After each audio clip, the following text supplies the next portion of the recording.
Hello guys! Welcome to my channel. Andito po tayo ngayon sa siyudad ng Baguio. Samahan niyo po ako na maglakad-lakad dito sa Baguio City Public Market. Marami kang mabibili dito ng mga pampasalubong ng mga produkto ng Baguio at Benguet. Gaya ng mga strawberries, ube jam, at marami pang iba.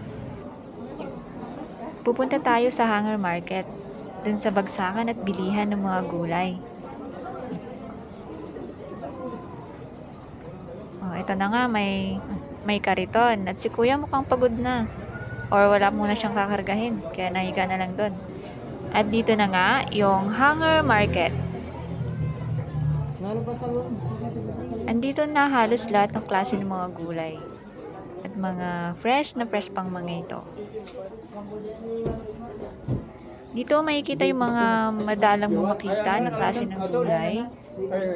Like yung mga purple na repolyo, yung mga maliliit na patatas, maliliit na kamatis, like yung cherry tomatoes.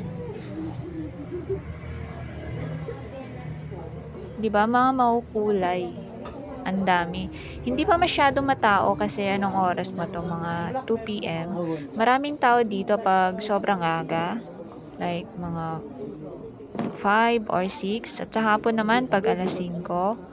Yan, daming tao dito. Halos siksikan. Pero ngayon, konti pa lang. Medyo malawak to eh.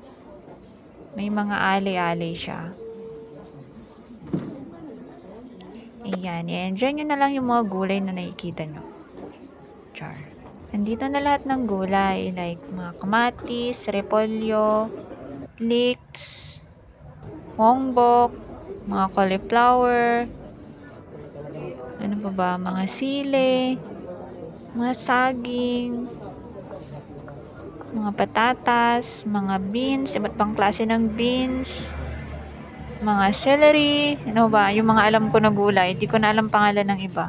May mga lemon, iba't ibang klase ng sili, sayote, may mga petchay din, iba't ibang klase ng petchay, broccoli, cauliflower, mga sweet peas,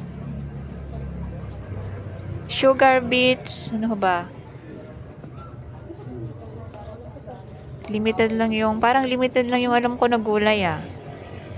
Yung may French beans, yung mga maliliit.